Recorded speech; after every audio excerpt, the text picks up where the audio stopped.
Hello folks, welcome back to our recorded lectures for ML103. This is Mythopoesis, Ragnarok in Assassin's Creed Valhalla. So this is the last of our set of lectures on this subject. So we've got a very different kind of adaptation going on here. Unlike Skyrim and God of War, Ragnarok is not a direct driver of the narrative in Assassin's Creed Valhalla. At least not the literal Ragnarok. You are not working to prevent it. You are not involved in any way, shape, or form in the events that will lead to it. Arguably, if you look just at Ivor's story in 9th century Norway and England, Ragnarok plays no role at all.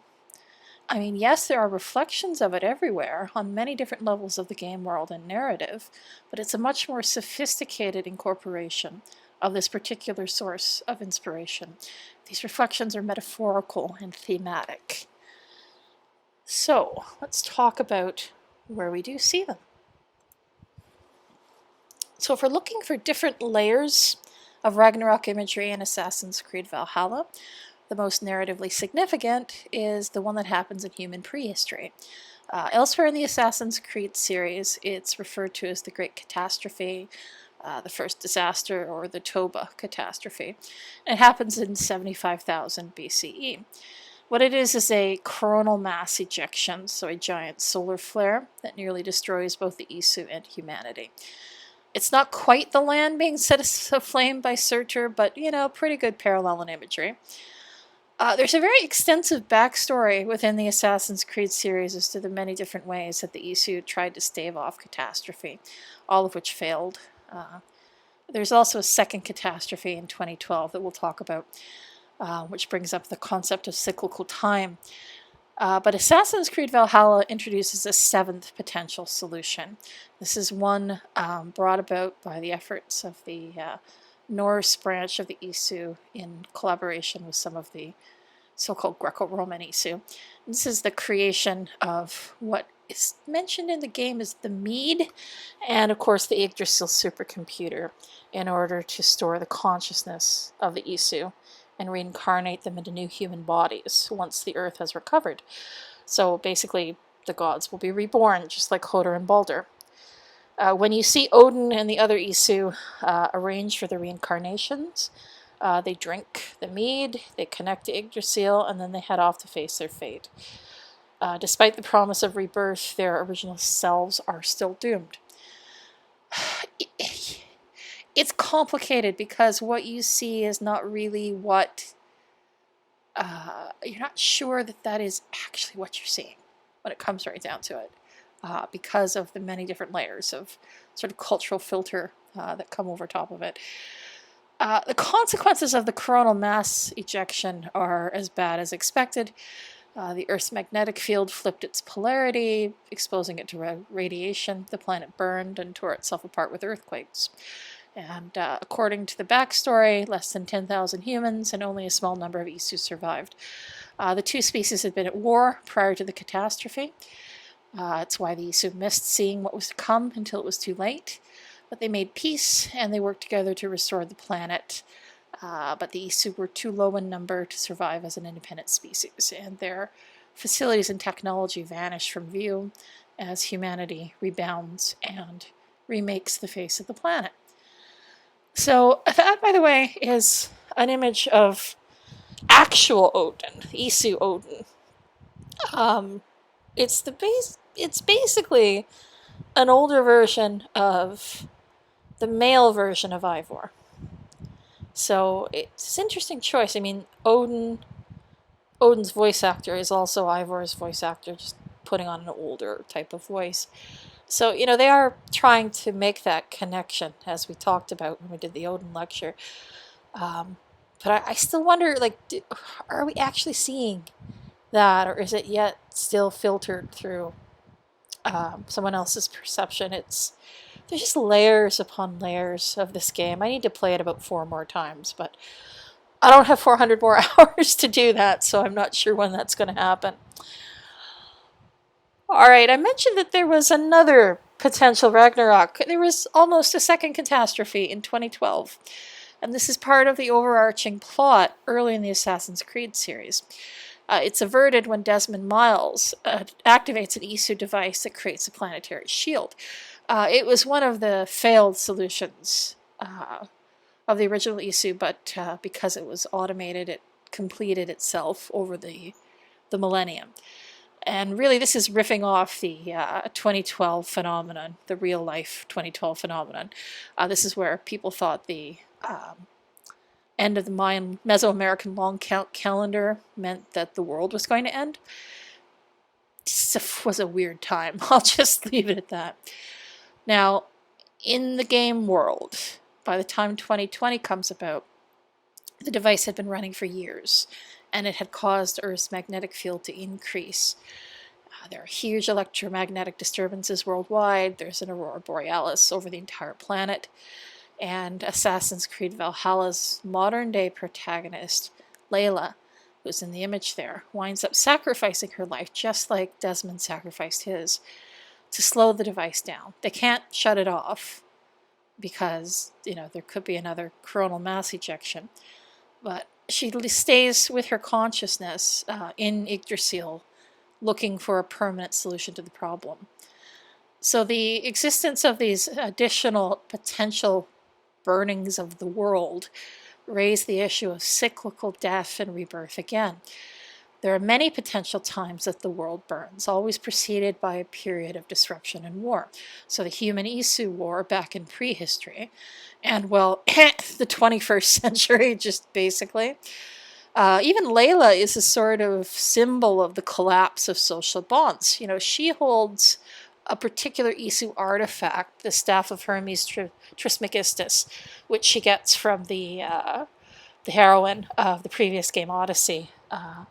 The staff allows her to gain access to Isu devices and data. It's a long story. She's sort of manipulated into this position by some of the Isu because they feel she can be the one to help Loki get free, essentially. There are thematic echoes as well. Oh, sorry, I didn't finish about Layla. The staff drives her crazy. it unbalances her mood, and she lashes out in anger at people. And in one of the Odyssey DLCs, she actually kills her friend and is absolutely horrified by that. So in Valhalla, she's wearing a mood regulator because she can't be trusted around the staff without it. So in a way, she sort of, she has broken the social bonds. She has murdered her sister within the assassins, and it's a symbol for the breakdown that precedes Ragnarok. Now, the idea that there's always going to be a threat that the world will inevitably end in fire is certainly a callback to Ragnarok in general. And the other thing that's a bit of a callback here is that Layla's storyline ends because she effectively allows the reincarnated Loki, who had been masquerading as an assassin, Basim, during Ivor's time, to escape Yggdrasil. And Ivor and Sigurd had basically locked Basim/Loki inside Yggdrasil to keep him out of their hair, effectively. But he escapes Yggdrasil. He uses Layla's staff to regenerate his body, and he slips free into the real world to go looking for his children. So Loki is no longer bound. Loki is going to go reunite with his giant kin and his monstrous kin. Loki is now free to play his role in the end of the world if he chooses. I don't think that's a coincidence. I mean, Valhalla is too smart about how it uses the image of Ragnarok. I don't think we're done with Loki. And I'm wondering if we're going to see it, if we're going to see what happens to him in the second year of the Valhalla DLCs. And that's a bit of an oddity, because usually with Origins and Odyssey, you got 1 year of DLCs. And I was quite surprised when Ubisoft said, no, we're doing 2 years for Valhalla. So I think the storyline is not yet over, and we get to see what an unbound Loki is going to do. So talking about reincarnated Loki means that we need to talk about the Asgard and Nyotenheim storylines within Valhalla to see how Ragnarok is depicted there. I referred to these before as the Vision Quest storyline because literally that's what they are. Ivor seeks out the help of their settlement seer, Valka, to figure out a vision that they have during the first storyline of the game. Valka basically feeds them a hallucinogen, which gives them a much more detailed but still very confusing vision full of mythological symbolism. And she claims that what it means is that Ivor is going to betray Sigurd, their brother. That's a horrifying thought to Ivor, who's like, I'm not doing any such thing. I would never betray Sigurd. Valka does not go with the others to England immediately. Her mother, Svala, who's the reincarnation of Freya, is dying, and so she has to stay in Norway for a while to look after her. We never find out what Valka thinks about her mother wandering off into the wilderness, but she's a bit weird, so maybe she was okay with that. When she finally does arrive, once Ivor ensures she has a house built, she offers them the opportunity to explore their visions further. So again, it involves taking a potion of different herbs and so forth. And so everything Ivor sees of Asgard and Nyotenheim is filtered not just through, the Norse cultural framework, but also through drugs. So you got a Viking having drug-induced hallucinations and somehow connecting with what actually happened back in the Isu days. So Ivor takes on the role of Odin, or Havi, as he's called in the visions. That's another one of Odin's names. It means the High One. And he's just been informed that he's going to die, and the wolf is the one who will do it. And as Odin, Ivor works to try and avert this fate. We've talked about how this happened in a previous lecture, and how a lot of the choices that he made are not so nice. Tricking the builder, using Freya, breaking his oath to Loki, even though Fenrir hadn't really done anything as of yet. But he also steals the mead via trickery, and he opts to take part in the seventh solution despite being warned that it's very dangerous to humanity. But all of this is depicted in a highly stylized way. If you're aware of the Isu backstory, you know what's happening, and you know its connections to previous Assassin's Creed games. But through Ivor's eyes, this is Norse myth playing itself out in great detail.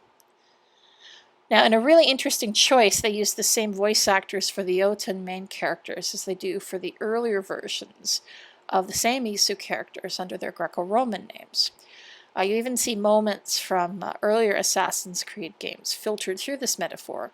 So at one point, Odin is, basically trying to seduce Hyrrokin to give him access to things she shouldn't.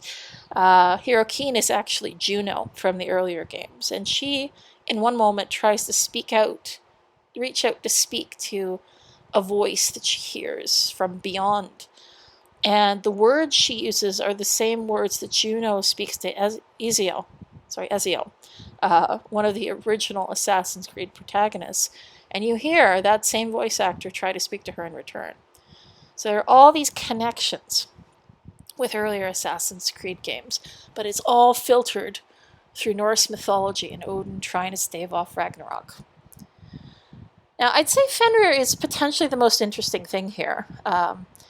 In the visions, he does appear as a giant wolf, but there's a lot of very ambiguous language about him. About, how he was a kind and thoughtful being until he's imprisoned, which drives him mad.